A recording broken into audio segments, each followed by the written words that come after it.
light force. We put them in the position. They're non-weight bearing, so they're not helping us. They're not kicking in muscles that are facilitated and taking over for the muscles that are inhibited, which is what's happening with the manual muscle test. We're putting them into the position passively. It's a specific position, and the force is in a specific direction to tweeze out the other synergistic muscles. So we're putting as much force and as much onus on one muscle versus the other. So in the reel, one of the muscles that I was testing was vastus lateralis. So vastus lateralis is in a position where it is in like a mid-range position, because if we put somebody in an end-range position, if we put them in end-range long position, now we don't have actin myosin cross bridges crossed over or able to contract. So if it's long, too long, end range of motion long, then we're going to have passive insufficiency.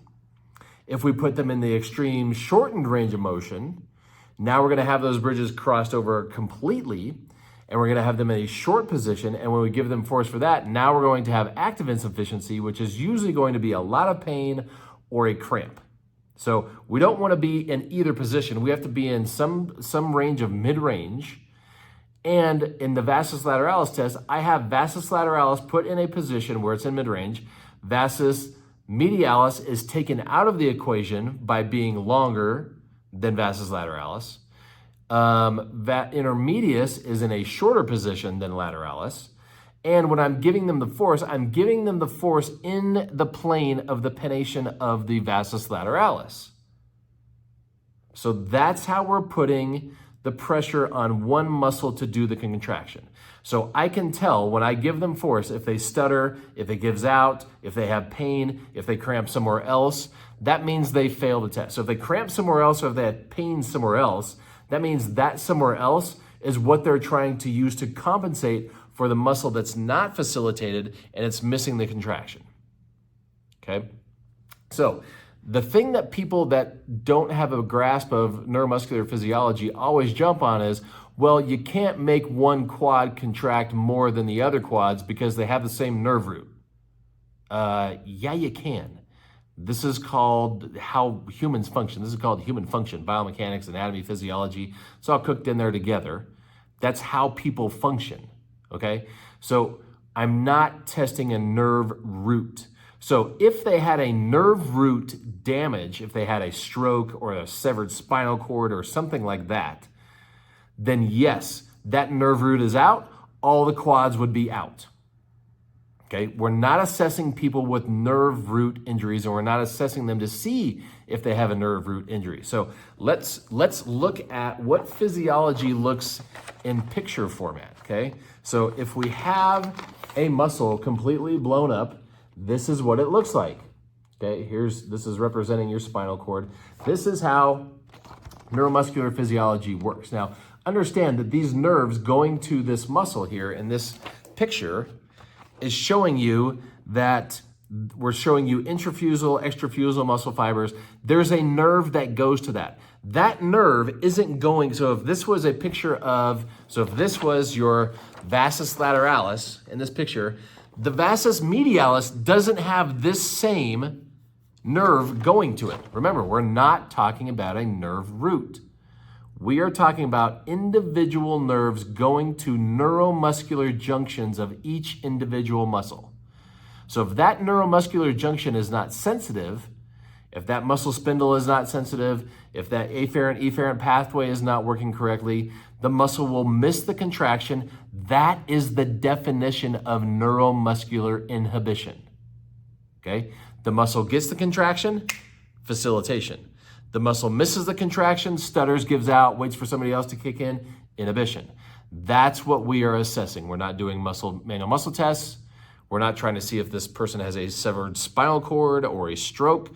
We're assessing neuromuscular junction sensitivity, the nerve-muscle relationship, okay? So from your spinal cord, here's another picture. So here's the spinal cord coming down, nerves are coming down to the muscle, okay? This is after they come off of the nerve roots and get to individual muscles, Okay, so this is neuromuscular physiology. This is what you learn this in school. My bet is you had a class that talked about this, because every time I go over this with PT students and I talk about the law of reciprocal inhibition and I talk about facilitation and inhibition, they say, yeah, well, that was half an hour of physiology class. The most important thing that you should have learned in physiology, they spent a half an hour on. Now, I'm sure you spent a ton of time doing dissection of the brain and the spinal cord and looking at things under microscopes and all the crap that just wastes time so they can just generate more revenue to give you more classes to get more tuition out of you. This is the important stuff that they didn't teach you how to apply. So this is why people aren't understanding this. So the way you apply this is you put muscles in specific positions where those muscles have to do the majority of the contraction to give you a resistance at the right time with enough force. That's all we're testing. And you can do that for individual muscles all over the place. Trust me, I've been doing it for almost 20 years. And it works with everybody, because everybody that walks in my clinic has the exact same physiology. So you don't have to change your thought process, okay? So this is what's going to get you to, and here's another picture of human physiology. This is the stuff that's going to allow you to understand how to get to root cause. So when we're talking about root cause, find a picture here. So here is a great picture. So this is depicting the muscle spindle sensitivity. So here is muscle spindle, the muscle spindle within the muscle. So there you've got neuromuscular junction, motor end plates, end units, muscle spindles, all that stuff throughout the muscle belly. So when you see me palpating to stimulate the contraction, to reverse the inhibition and get more force and the right contraction at the right time in the videos, what I'm going to is the neuromuscular junction, which is in the muscle belly, okay? So this is the muscle, this is blown up, this is what the muscle spindle would look like in the muscle belly, okay? So if anybody's telling you that you need to go to the origin and insertion of a muscle to stimulate it to get muscles to contract, they're completely lost. That is not true.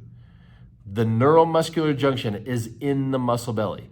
The GTO is in the tendon. The GTO doesn't do this. The GTO is a reflex loop, okay? And there's nothing in the origin and insertion except for where the tendon is attaching to the bone. Nothing there. So palpating the origin insertion of something is not going to stimulate a contraction and activate anything, okay? So here's normal, healthy.